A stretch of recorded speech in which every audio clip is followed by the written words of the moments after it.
So I'm sorry for standing between you and Emily. I'm going to try to keep that short. I'm really quite honored to be able to introduce Emily Graham to you today.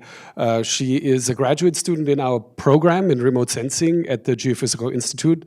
And she today is going to walk you through a tour de force of various applications of remote sensing to issues that are really relevant to the state. So you hear about leaf, sort of spruce beetles and beavers and rusting rivers. So she's going to span a wide range of different topics. And it's going to be very exciting. So Emily has been a real winner for our department. She has brought a lot of energy to our group. She comes with a really broad set of experiences to UAF. She grew up in Charleston in South Carolina.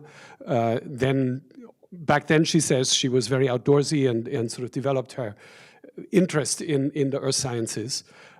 She went to Kennesaw State in Georgia to get a degree in geography with a focus on geographic information systems, so ways of mapping parameters in space and providing maps to people. She then went on to get a master's from Penn State in geospatial information science, and then moved on to UAF, where she arrived in summer of 2023. Since then, Emily has engaged in all of these variety of topics, and you may wonder, how can you work on all of these things that seem to have not as much in common with each other? And Emily is the person to do that. She is super versatile, and she's really good at doing many things at the same time. For instance, when I met her first, she lived in Florida, got a degree in Pennsylvania, ran a business in Rhode Island, and took classes in Alaska. So that's the kind of person that Emily is. Meanwhile, I almost was late because I forgot where my car was parked. So that's why she's the speaker today and not myself. Emily is also a sort of self-declared geek. First indication is she says this is her favorite book, which I find both exciting and somewhat sad. She's also a huge Trekkie, next generation kind of person, and maybe I end up with saying, like Captain Picard, Emily works with lots of data. And I will say, Emily, engage and give this talk, get this talk on the road.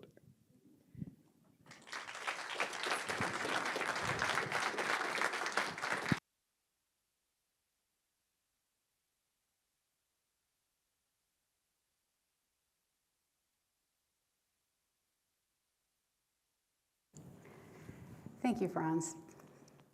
If you haven't seen Franz's talk from last year regarding the new NISAR satellite that's going to be launched, I highly suggest it. I think it's supposed to be launched in April, so fingers crossed.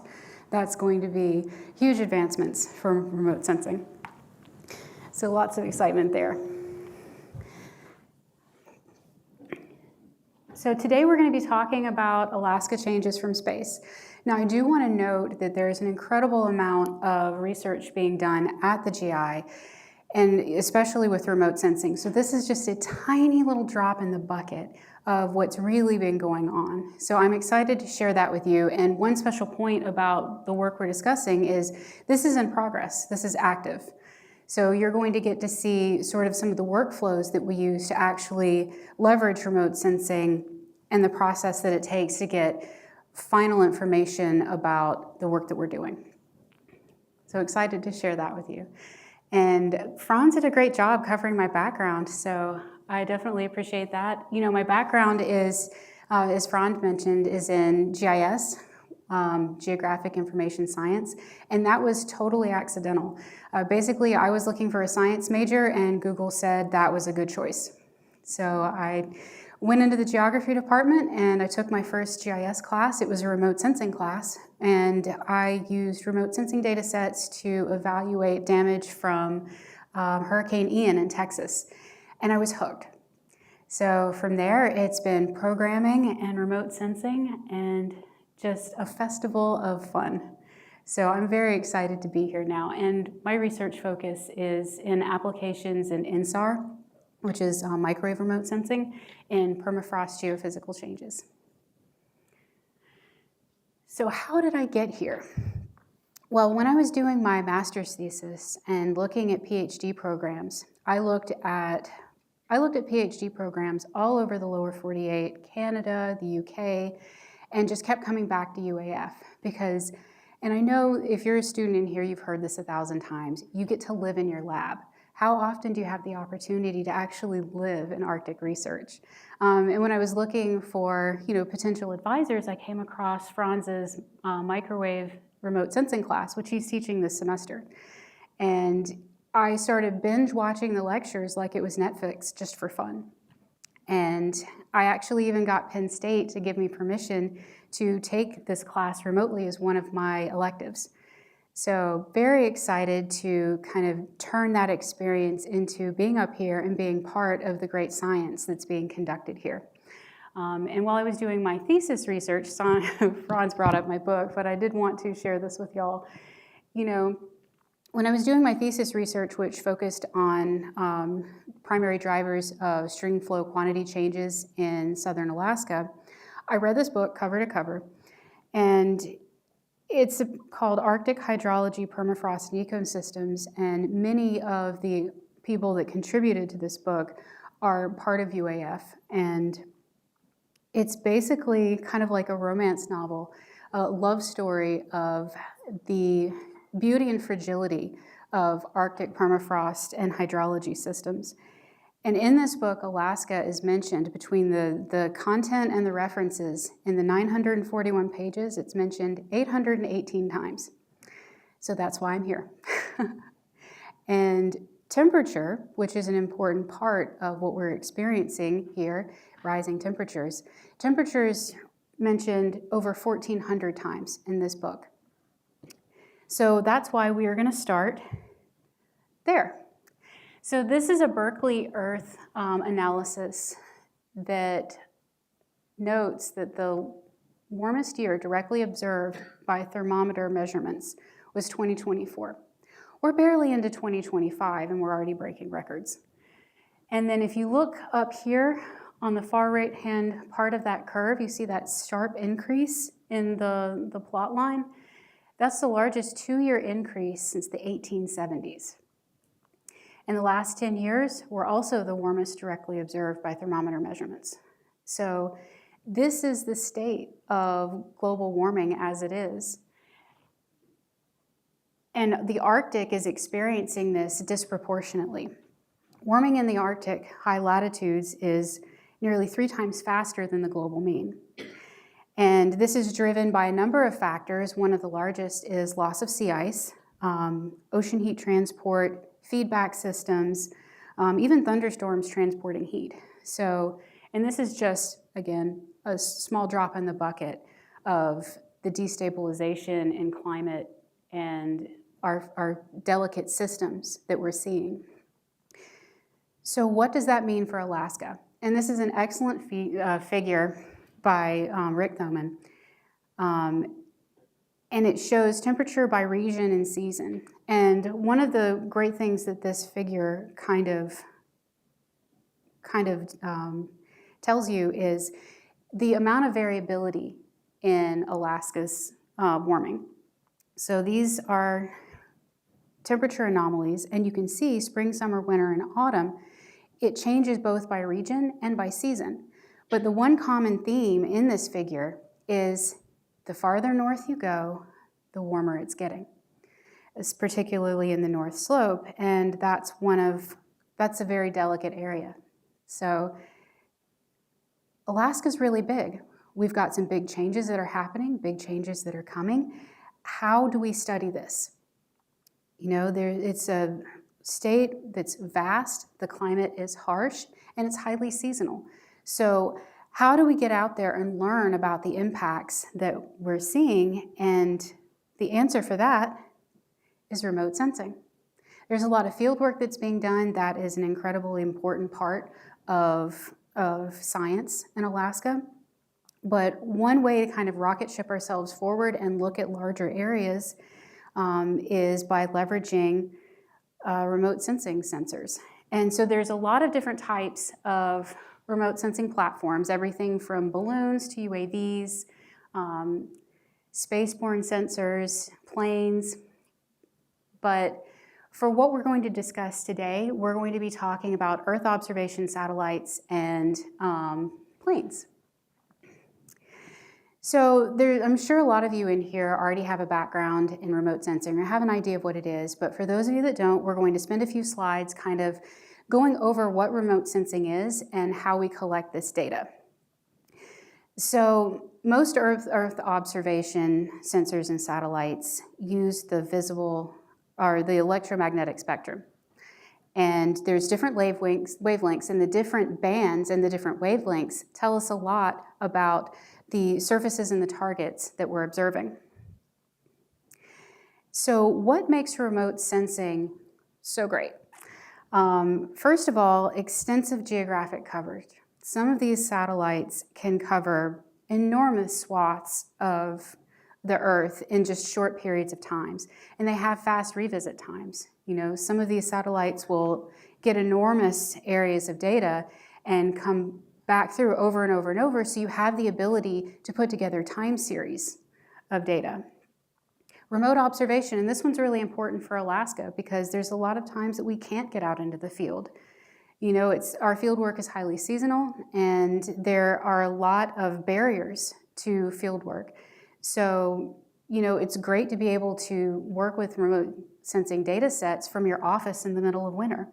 But in this case, there's also a safety concern. This is an image by Capella Space, and this is a SAR image, so microwave remote sensing, of the Belarus-Ukrainian border in 2022. So they were able to see this from space, which I think is incredibly cool. But you can also see the unseen. And so there's the visible spectrum, which is what we see with our eyes, but there's other bands that can be leveraged to see things that we normally wouldn't be able to.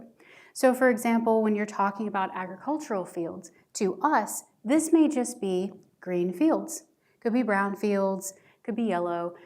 But once you leverage multispectral remote sensing to look at the other bands, you can actually learn more about what's going on.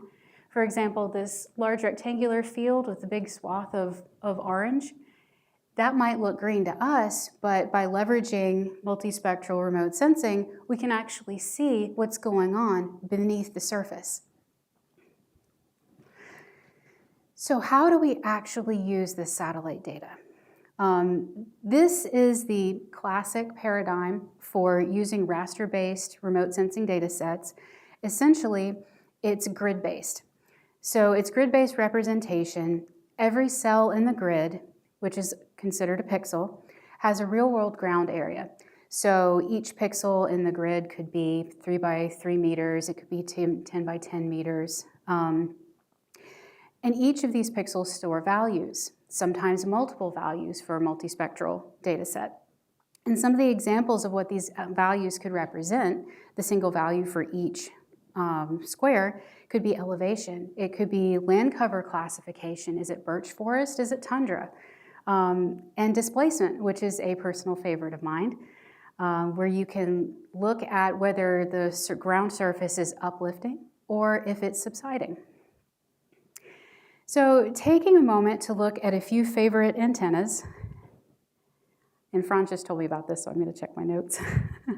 So there's a number of antennas on the roof of Akasofu, and the engineering building, around town. There's a NOAA ground station nearby, and CubeSat ground stations on campus. The big blue one here is part of the NASA Near Space Network, and there's 3 on campus, and the other one is about 14 miles away in the big radome over by North Pole.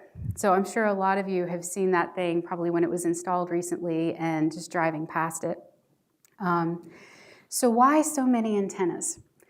Fairbanks is one of the highest latitude locations in the United States that has stable internet communications and power. And you can see polar orbiting satellites longer at high latitudes. So this is a great space for lots of antennas, and it gives us the opportunity to be part of all of the incredible science and data that's streaming in.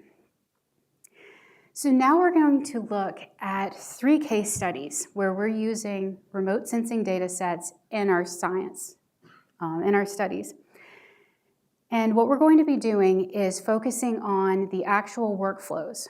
So this is ongoing science. I've got some preliminary outputs to show you, and we're going to talk about exactly how we get from A to B. And we're going to start with leaf miners. So I'd like everybody to take a look at this shadow that you see just below the title. That is a leaf miner larva, and these are interesting little bugs. So they originally arrived in the 90s, and it's believed that they hitched a ride on imported ornamental birch trees from Europe. And they spread out from there, and they have a really, really interesting life cycle. So in the early part of late spring, early summer, the adults arise from the ground, and they cut small slits in the leaves, and they oviposit eggs into birch leaves. And then the eggs hatch, and the larvae actually live in the spaces in between the leaf layers, eating the mesophyll. And there are two extant species of birch leaf miners in Alaska. So over here on the left, you have the amber-marked birch leaf miner. He's a little messy. He likes to live in the center part of the leaf, and he's not good at housekeeping. You see a lot of frass, which is poop. And his mines are kind of a yellowish brownish color. Whereas the late birch leaf edge miner is called such because it arrives later on in the season. And they prefer to live on the edges of the leaves, where they'll cut slits on the edges and then push all of their frass outside of the leaf. And what that produces is a reddish clean mine. So you can actually differentiate between the two species based on the color and the appearance of the leaves. And leaf miners are Palearctic stingless wasps. So they're tiny little flies-looking things, but they're actually little wasps. And they have a 24-day life cycle. And as far as from when the egg is laid to when they grow up in the leaf, and then later in the season, they drop to the ground, pupate, and then they'll emerge the next season. So they have a very reliable life cycle, and we can leverage this in our remote sensing analyses to kind of know when to expect them, which images to look at during the year, and sort of track the infestation patterns. So it has been observed that they tend to prefer population centers, and they like to infest trees along roadways close to those population centers. And this tree over here, this is actually an infested birch tree that we were sampling, I think summer before last. Me and my colleague Gia, we were taking samples of infested and healthy birch leaves to get field spectrometry data on. And this tree is actually right in front of WRB, the West Ridge Research Building, and I think it's right outside of your office. So they're very common. And you've seen them around Fairbanks a lot. And the issue with these infestations is they don't actually kill the tree. They weaken it. They reduce its photosynthetic potential. And one thing that actually works in the tree's favor is that we have these long daylight hours during the summer.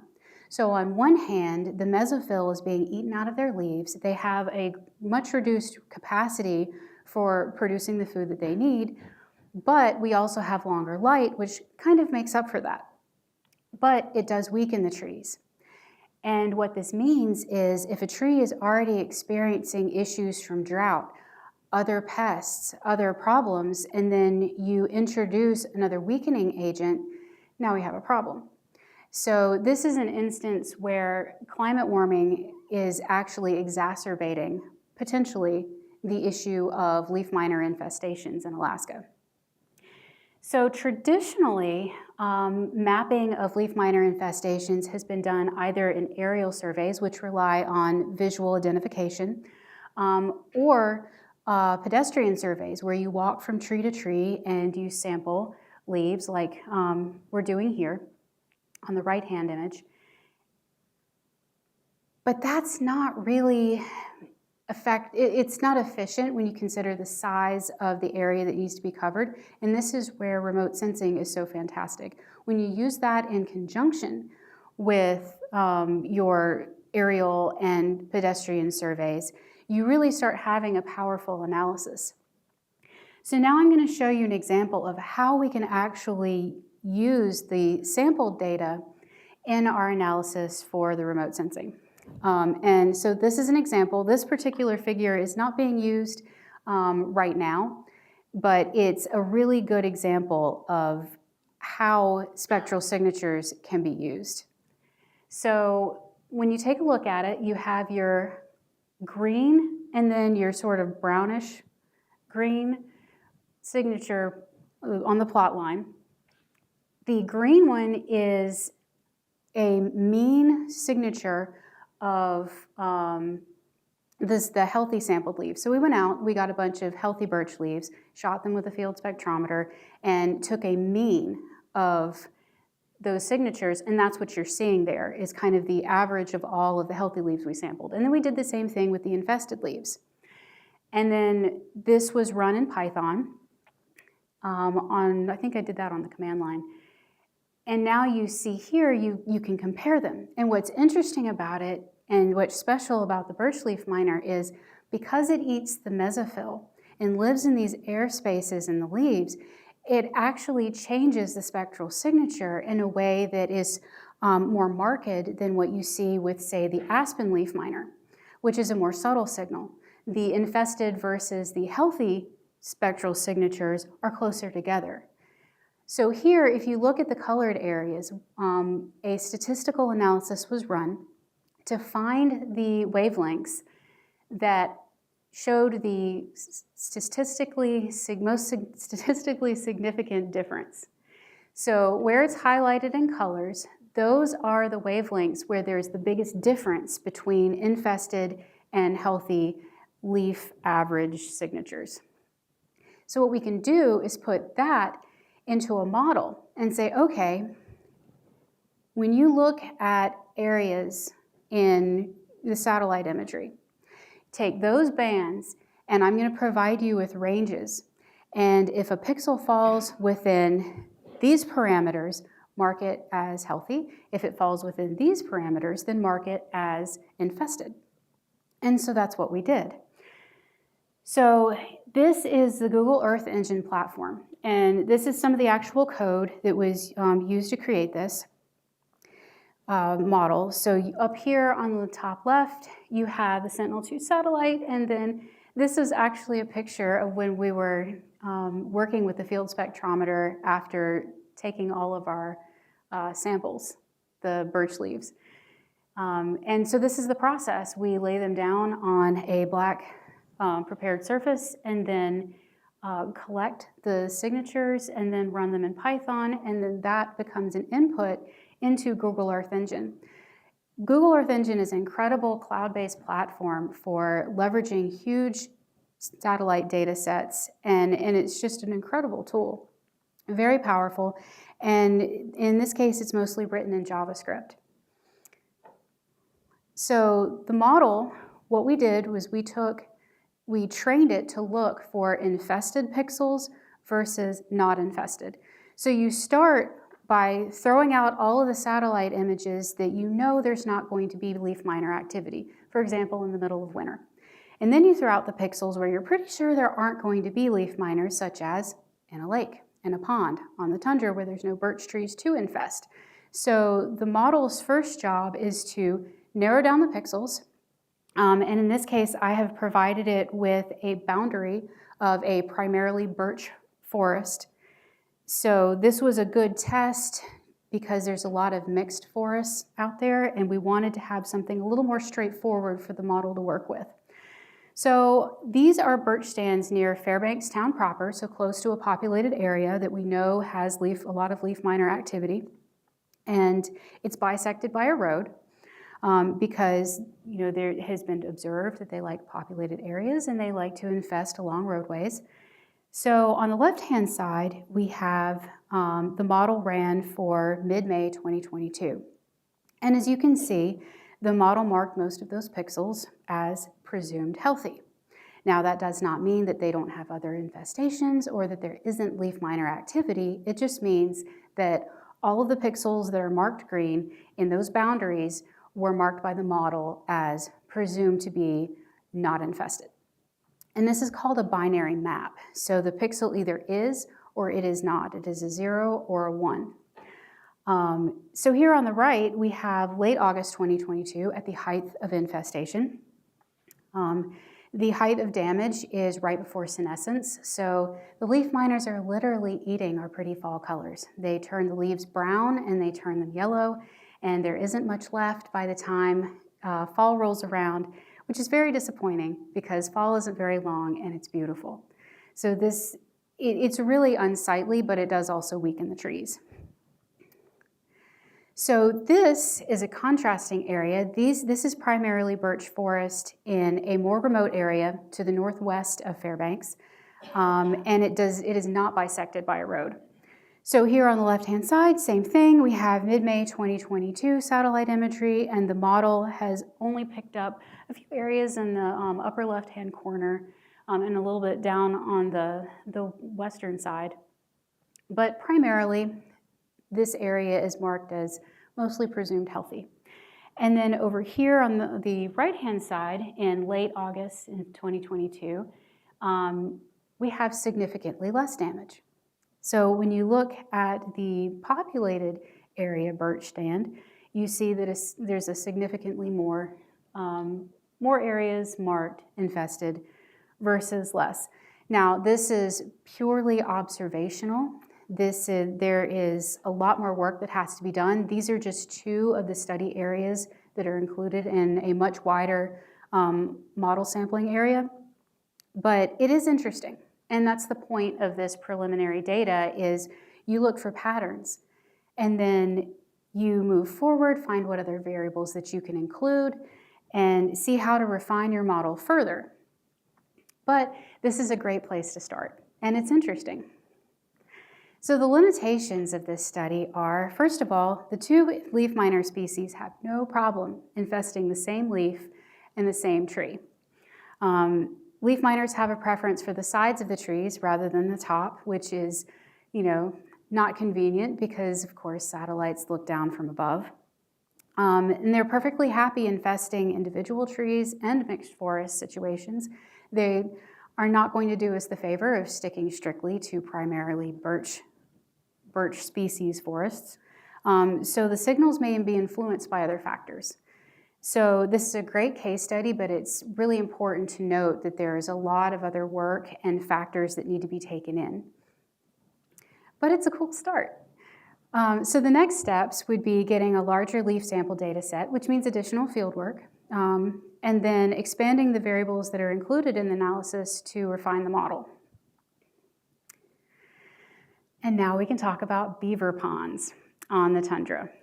So this is an incredibly cool project that I'm smack in the middle of working on. This is part of the NASA Above project, the Arctic Boreal Vulnerability Experiment.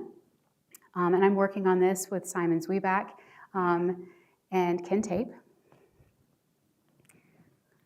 So beavers are extremely cool. This is something that I've learned in working on this project. I'm not an ecologist, I'm not a biologist, I'm a programmer and a geospatial professional, but I've learned to be wowed by their capabilities. So something that's really neat about beavers is these bright orange teeth. They have very iron-rich enamel, which makes their teeth incredibly hard, and they have powerful jaws, which allow them to put themselves to work with their busy nature. They have the ability to remake whole landscapes. They can create wetlands, they can change vegetation regimes, and just transform the landscape very quickly. And this is an image from Ken Tape. If you ever have the opportunity, check out his Tundra Be Damned lecture. It's very interesting, and of course filled with a lot of great images. So beavers are moving, and traditionally they have, in generations past, not been observed as much in tundra regions. They have stay sort of south of the Brooks Range, behind the boreal forest tree line. But they're moving. And this is in part because with climate warming, the tundra is becoming more hospitable. Beavers have certain needs, and the tundra is now able to support that, particularly the woody plants that they enjoy. So this is a really, really cool time series from Ben Jones, who does some extremely cool work with drones.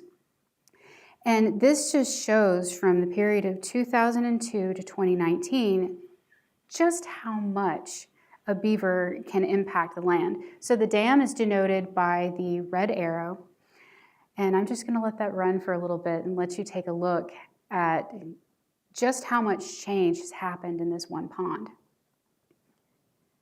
So imagine if a beaver can do this in one pond. What happens when they deploy themselves across an entire stream? And I know a lot of you have probably seen this figure. It's one of my favorites. This comes from Ken's Tundra Be Damned paper and his lecture, which I think, Ken, you did the lecture series over the summer, correct? It was very cool. So on the top image, we have a fast-moving Arctic stream. The blue arrow indicates direction of flow. Notice it's very narrow. And by 2019, the beavers have moved in. And dams of note are denoted by the white arrows. And you can see just how much of a difference has been made in this time period. So imagine the beavers that are moving into the tundra, the amount of change that they can I don't want to say wreak, they can, it's tempting to blame the beavers for the change, but that's not the case. They are incredible for the environment, and it's sort of the tundra is going to have beavers. It's something that we need to just accept is going to happen and study and see how those impacts are going to move forward. So for this study, we are looking at a UAVSAR flight line, which I'll explain that in a minute. This is our study area on the Seward Peninsula, and it extends from just above Nome all the way up into Bering Land Bridge National Preserve. And in this case, we're not using satellite data sets, we're using airborne data.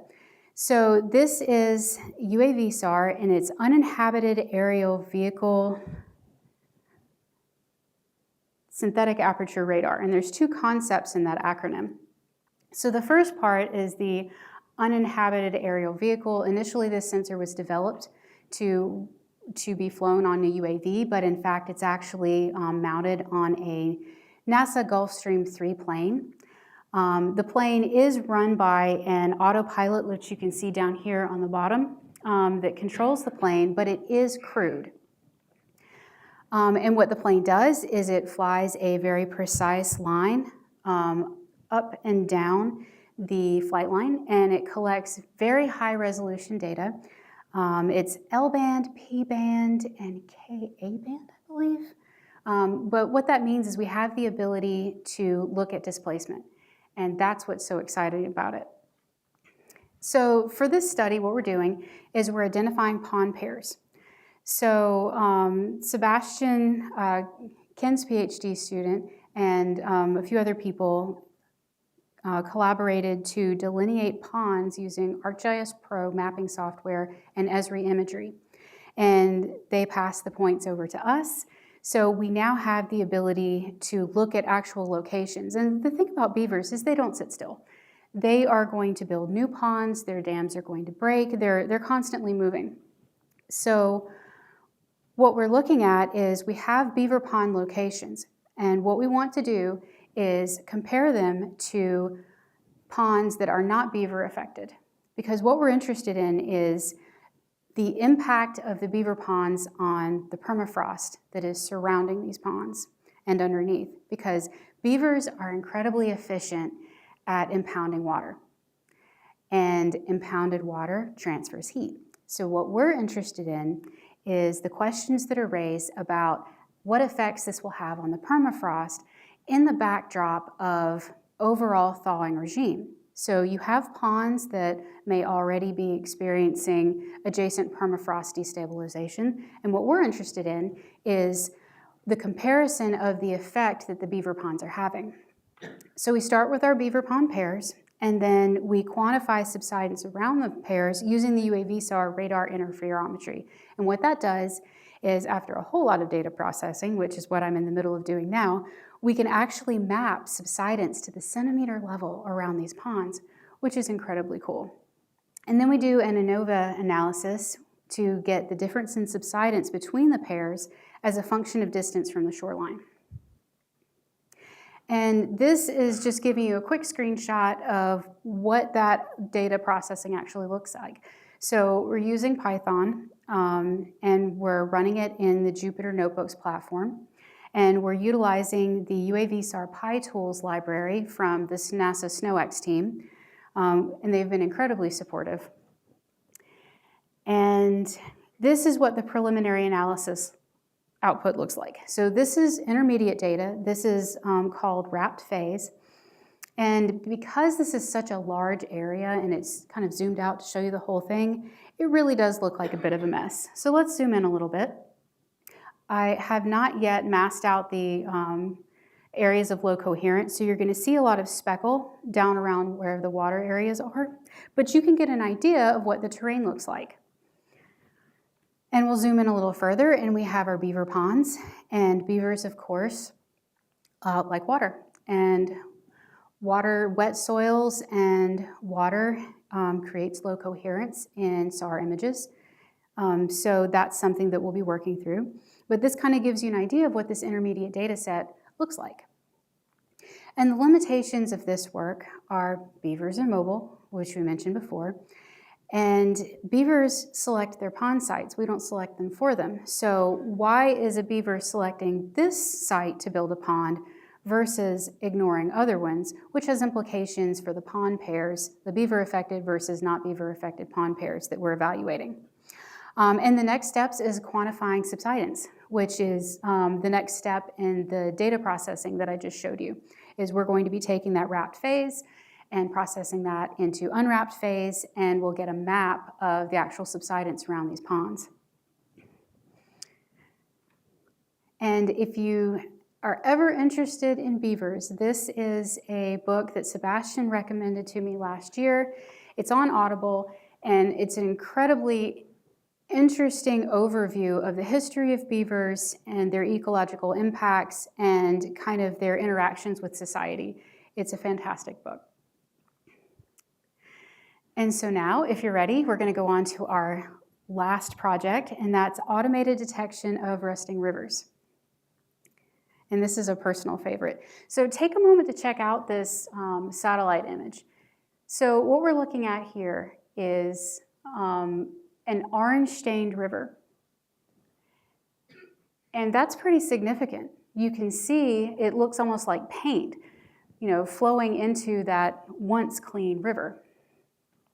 So this was taken by John O'Donnell, who is one of the National Park Service scientists that's working with us. We're collaborating on sharing remote sensing data and sort of driving forward research.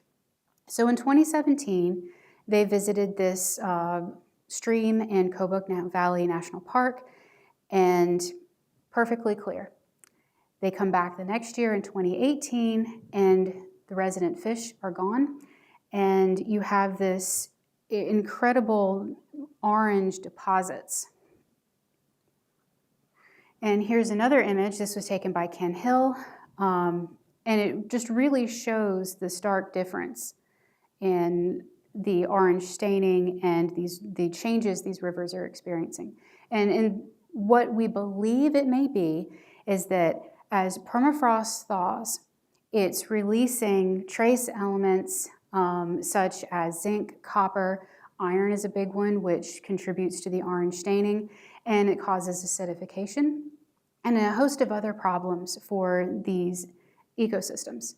And this could have a significant impact on fisheries, the communities that rely on these rivers for fishing, for fresh water, It's an expanding and significant issue that's relatively recent, and over 70 streams have already been identified in the Brooks Range that are known to be rusting. And the majority of them, as I understand it, have been found to begin rusting in the last 10 years. So this is an emerging phenomenon. And when you're seeing, this is a picture of a turbid seep. And I think kind of the best analogy I use for discussing the impacts of permafrost thaws, imagine you left your freezer open. Think of all the stuff that you have in your freezer, and if you're like me, you have stuff that's been in there for a year. Just leave the freezer door open and leave it. Everything melts out at once, and it's not pretty. So a lot of this permafrost has been around for 40,000 years or more, and it's holding minerals and a lot of other stuff. And there's other factors going on here in terms of the thaw and destabilization. But essentially, it's leaching out into our once pristine Arctic streams. So rusting rivers are characterized by red-stained water and deposits, opaque turbid waters, acidification, degradation of fish habitat, in some cases vegetation loss, where the vegetation almost looks like it's been burned, and it raises concern for fishing and drinking water resources. So for this study, there's a number of sites that we used for the model that we developed. But for this talk, we're going to focus on the Red Dog Mine region of interest. So Red Dog Mine is a large zinc and lead mine, and it's in the Western Brook Range, about 82 miles north of Kotzebue. And our goal is to map rusting rivers in satellite data sets. But how do you do that? Because there are billions of pixels. How do you find the ones that are rusting in our Arctic streams in billions of satellite imagery pixels? You develop a model, because it would be impracticable to have a manual workflow for this. So what we did was we built a model, and we're testing that now. So we started off by getting together some manually delineated training samples for the model. So we have pixels that have been delineated that were rusting, and then others that were not rusting. It's a little difficult to see in the not rusting groups of pixels were kind of spread far apart. So that was kind of the best image that I could provide. But the cool part about this is it was kind of crowdsourced. This was the training sample delineation was part of a class project for Simon Zwiebach's big geospatial data class. We had a great time doing it. And what this did was it provided a lot of training samples for the model. And the model was built in Google Earth Engine, again, because of its ability for upscaling and its power in working with large data sets. So here we're going to look at It Creek, and the model is applied to Sentinel-2 imagery, and you can see that it's rusting. The larger image is the Sentinel-2, and the inset is just kind of a clearer view of it using ArcGIS imagery. And of course, the output is, again, a binary map of classifying pixels as either rusting or not rusting. And the utility of this is the ability to not only define where these rusting rivers are, but we have the ability to define it across a series of years. So we can actually visualize how the rusting is developing in some areas, because it's highly seasonal. And you can see here on the Red Dog Mine study area that in the 5 years between 2018 and 2023, there was significant development in rusting along these reaches. So the model performed pretty well. This is kind of our test model. It's going to experience some refinements and some additions as we move forward with the work. But it did effectively detect rusting streams. The spatial transferability, which is how well the model works over different areas, there were some challenges there in physiographically more complex regions. So if we were looking at more simple areas like tundra compared to Anaktuvuk Pass, for example, where there's greater terrain relief, the model didn't perform as well, so that's an opportunity to continue refining it. Temporal transferability, which is across years, faced challenge. It did a really good job with years where there was more rusting, but didn't perform as well when in the years where there was less rusting. So again, that's another opportunity for refinement. And the next steps is we've received a new inventory of rusting river locations from our colleagues at the USGS and National Park Service. And we're going to use that to expand our training and validation data sets. The goal initially is to generate a database of impacted reaches through the available years throughout permafrost affected landscapes in Alaska. And the future goal is to upscale once the model is refined. The goal is to upscale across the circumarctic, because this is an Arctic problem. It's not just an Alaska problem. It's something that is being seen in permafrost affected landscapes across the Pan-Arctic. And this is just kind of, I want to end with just a couple of images that I think are really cool that kind of demonstrate the utility of remote sensing platforms in general. So this is a drone image of an eroding ice-rich permafrost bluff by Ben Jones. And it really shows the stark changes that we're experiencing in these remote landscapes.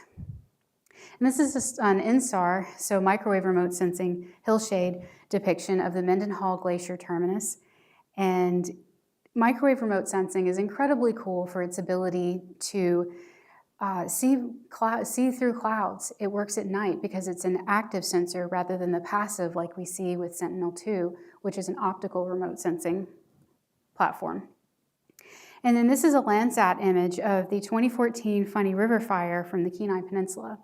And it really demonstrates the power of satellite imagery and remote sensing, because how often do you have the opportunity to easily see from your desk, from your computer, a fire burning at that size and scale? And there's also some really, really cool things that you can do with Landsat data. For example, you can actually calculate the temperature of that fire. The pixels that are affected, you can actually calculate the temperature in Kelvin, which I think is really neat. So thank you so much for joining me for this fun little soiree through remote sensing projects and just a little taste of the work that we're doing in the GI.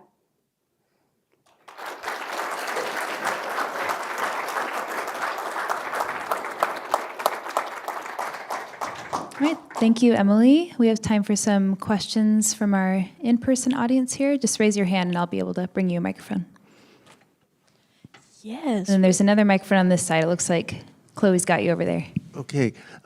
Can you tell us why leaf miners like to live along roads and near habitats? That's a really good question, and I'm honestly not sure. That's where they have been observed to be, but there's also the question of, is that just where people see them because people also like population centers? So that's an excellent question, and there's a number of people here at UAF. They're doing some really exciting leaf miner research.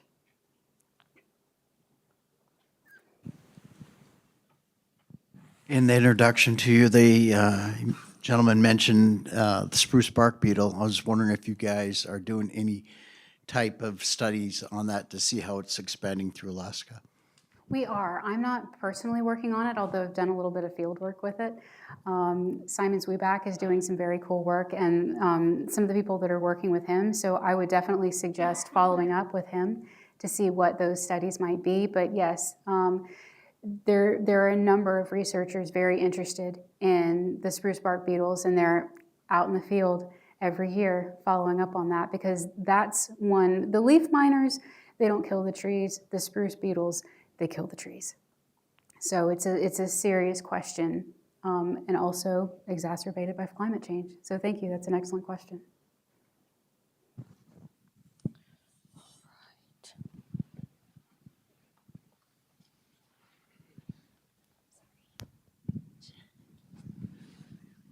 If a river begins to be rusty, does it ever turn back to not rusty? That's a great question. And yes, the rivers can heal. It's highly seasonal. You know, it depends on temperatures and it depends on the underlying physical structure of that area. So yes, we have seen where some rivers have healed, and also if you have a rain event, that can actually flush them out. So that goes back to why the satellite time series is so important, because the patterns are not clear cut.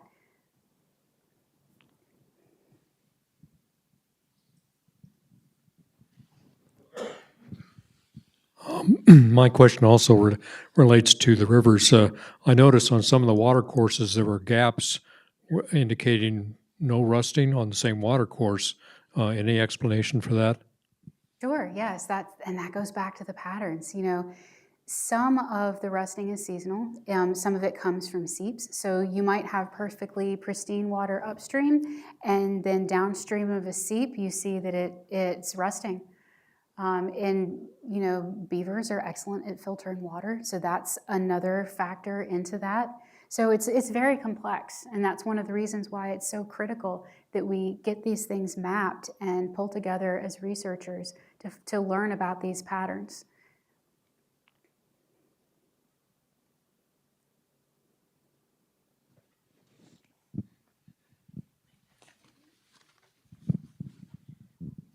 I have a question about your leaf miner data. I was wondering, for the pigments, as they change through the year, do you look at different reflectivities and the wavelengths through the season to determine if they're healthy or not? That's a good question. At this point, we're just looking at the height of defoliation damage versus before the season really gets started, because once we have green leaves that are healthy and bright, we can kind of get out and shoot those with a field spectrometer. But we're not really looking at much in between, but I've always thought there would be some really cool patterns there, because you have the amber-marked leaf miner that comes out earlier in the season, and it has yellowish mines with all of the frass, and then you have the late edge leaf miner that keeps its house clean, shows up later, and has red mines. And of course, I think that between the two species, I think that would make for some really interesting analyses. So we're not there yet, and I do wonder if there's other researchers that are more focused on leaf miners specifically that might be doing that. Any other in-person questions? Nope.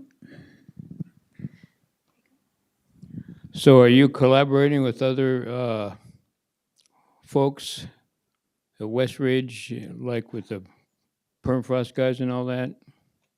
Yes, I work on 2 different research groups, and I collaborate with my advisors, with other PhD students. There's one right there. And yes, we do. That's the wonderful thing about science, and what's so great about UAF and the Geophysical Institute in general is everyone's willing to share data, to support, and to collaborate to help each other out. Is that including IARC and the Arctic Biology Department and all that? I don't work directly with them, but I have plenty of friends in there, and if I need a data set or some code, they're always happy to share. So it really depends on the needs of your study, and who you work with can change from season to season, year to year, just based on what you're working on. Is there any evidence of beavers being affected by rusting or rusting being affected by beavers? That's a good question. And I think that would be a great question for Ken Tape. He could probably answer that more eloquently and more in depth. But I will say that one great thing about beavers is they have the ability to filter water. So perhaps if there is rusting entering a pond, it might settle out or it might be trapped. And there's the possibility that beyond the pond downstream, the water might be a little cleaner. But I would definitely direct that question to Ken Tape. He knows all things beaver and is also, I believe, interested in the rusting rivers as well. All right, we're going to move to some online questions, but Emily has graciously agreed to answer any other questions you might have once we're wrapped up here. So we have 112 people online. They come from areas around Fairbanks, elsewhere in Alaska, like Unalaska Copper Center, Juneau, Chickaloon, Gustavus.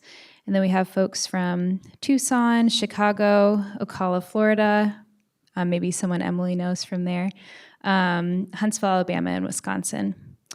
So a couple questions from online folks. From Doug, is there any sort of program for high school students to participate in to learn about remote sensing as a career option? That's such a good question. And I don't know any high school programs here, but I do know that if they wanted to reach out to any local program or school that had a remote sensing faculty or GIS department, there are always people willing. And there's also the ability to take online classes. And actually, UAF has an amazing GIS course. It's the Alaska X GIS courses. And I think the free version of it is really, really good. So it's a great way to get into GIS kind of low, without putting in a huge amount of money or effort. You can try it out. Nice, thank you.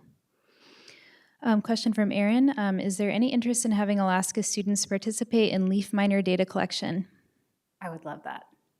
I would love that. That would be great. And the thing about fieldwork is the more hands you have, the more samples you can collect, which means the better your model performs. Nice, thank you. And then one more question on Zoom, and then we'll wrap things up. The underlying areas of rusting, is it possible for drill core sampling? Ooh, that's a good question. That would be really interesting.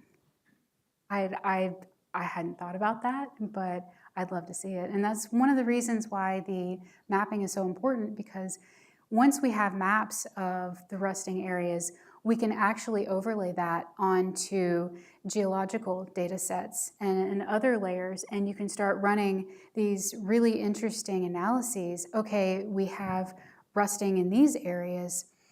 What else is going on around them? What might be contributing or driving this? But I think core samples would be really neat. Nice. Thank you. Another round of applause for Emily.